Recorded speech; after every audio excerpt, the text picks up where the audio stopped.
ಅಹಮದಾಬಾದ್ನಲ್ಲಿ ಕರ್ನಾಟಕ ಮತ್ತು ಪಾಂಡಿಚೇರಿ ತಂಡಗಳ ನಡುವೆ ನಡೆದಂತಹ ಪಂದ್ಯದಲ್ಲಿ ಕರ್ನಾಟಕ ಪಾಂಡಿಚೇರಿ ಎದುರು ಒಂದು ಭರ್ಜರಿ ಆದಂತಹ ಗೆಲುವನ್ನ ಕಂಡಿದೆ. ಈ ಗೆಲುವಿನ ಮೂಲಕ ಕರ್ನಾಟಕ ಇದೀಗ ವಿಜಯಜರ ಟ್ರೋಫಿಯ ಮೊದಲ 4 ಪಂದ್ಯದಲ್ಲೂ ಕೂಡ ಜಯವನ್ನು ಸಾಧಿಸುವುದರ ಮೂಲಕ ದೊಡ್ಡ ಇತಿಹಾಸವನ್ನೇ ಕರ್ನಾಟಕ ನಿರ್ಮಿಸಿದೆ.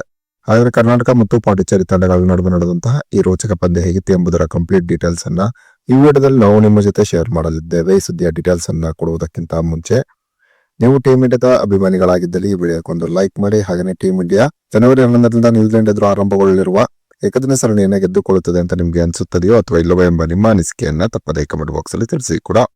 ಅಹಮದಾಬಾದ್ನಲ್ಲಿ ಕರ್ನಾಟಕ ಮತ್ತು ಪಾಂಡಿಚೇರಿ ತಂಡಗಳ ನಡುವೆ ನಡೆದಂತಹ ಪಂದ್ಯದಲ್ಲಿ ಟಾಸನ್ನ ಗೆದ್ದಂತಹ ಕರ್ನಾಟಕ ಮೊದಲು ಬ್ಯಾಟಿಂಗ್ ಮಾಡುವ ನಿರ್ಧಾರವನ್ನ ಕೈಗೊಂಡಿತು. ಟಾಸ್ ಗೆದ್ದು ಮೊದಲು ಬ್ಯಾಟಿಂಗ್ ಇಳಿದಂತಹ ಕರ್ನಾಟಕ ತಂಡ ನಿಗದಿತ 50 ಓವರ್ನಲ್ಲಿ 4 ವಿಕೆಟ್ಗಳನ್ನ ಕಳೆದುಕೊಂಡು 363 ರನ್ಗಳ ಒಂದು ಬೃಹತ್ ಮೊತ್ತವನ್ನ ಪೇರಿಸಿತು. ಕರ್ನಾಟಕ ತಂಡದ ಪರವಾಗಿ ನಾಯಕ ಮಯಾಂಕ್ ಅಗರ್ವಾಲ್ 174 ಎಸೆತದಲ್ಲಿ 132 ರನ್ಗಳನ್ನ ಹೊಡೆದರು. ಇದರಲ್ಲಿ 15 4 ಮತ್ತು 2 ಭರ್ಜರಿ ಸಿಕ್ಸರ್ ಸೇರಿತ್ತು. ಇನ್ನು ದೇವದತ್ ಪಡಿಕ್ಕಲ್ ಕೂಡ ಪಾಂಡಿಚೇರಿ ಎದುರಿನ ಪಂದ್ಯದಲ್ಲಿ ಒಂದು ಸ್ಫೋಟಕವಾದಂತ ಬ್ಯಾಟಿಂಗ್ ಪ್ರದರ್ಶನ ತೋರಿದರು. ದೇವದತ್ ಪಡಿಕ್ಕಲ್ 116 ಎಸೆತದಲ್ಲಿ 113 ರನ್ಗಳನ್ನು ಹೊಡೆದರು. ಇದರಲ್ಲಿ 10 4 ಮತ್ತು 4 ಭರ್ಜರಿ ಸಿಕ್ಸರ್ ಸೇರಿತ್ತು. ಹೀಗೆ ದೇವದತ್ ಪಡಿಕ್ಕಲ್ ಪಾಂಡಿಚೇರಿ ಎದುರು ನಡೆದಂತಹ ಪಂದ್ಯದಲ್ಲೂ ಕೂಡ ಸೆಂಚುರಿಯನ್ನು ಸಿಡಿಸುವುದರ ಮೂಲಕ ವಿಜಯ ಹಜಾರೆ ಟ್ರೋಫಿಯಲ್ಲಿ ಆಡಿದ 4 ಪಂದ್ಯಗಳಲ್ಲಿ 3 ಸೆಂಚುರಿ ಸಿಡಿಸಿದ ಸಾಧನೆಯನ್ನ ದೇವದತ್ ಪಡಿಕ್ಕಲ್ ಮಾಡಿದರು. ಇನ್ನು 3ನೇ ಕ್ರಮಾಂಕದಲ್ಲಿ ಬ್ಯಾಟಿಂಗ್ ಮಾಡಲು ಬಂದಂತಹ ಕರುಣ್ ನಾಯಕ್ ಕೇವಲ 34 ಎಸೆತದಲ್ಲಿ ಅಜಯ್ 62 ರನ್ಗಳನ್ನ ಹೊಡೆದರು. ಇದರಲ್ಲಿ 4 4 ಮತ್ತು 4 ಭರ್ಜರಿ ಸಿಕ್ಸರ್ ಸೇರಿತ್ತು. ಇನ್ನು ಕಡೆಯಲ್ಲಿ ಅಭಿನವ್ ಮನೋಹರ್ ಕೇವಲ 6 ಎಸೆತದಲ್ಲಿ 21 ರನ್ ಹೊಡೆದರು. ಇದರಲ್ಲಿ 2 4 ಮತ್ತು 2 ಭರ್ಜರಿ ಸಿಕ್ಸರ್ ಸೇರಿತ್ತು.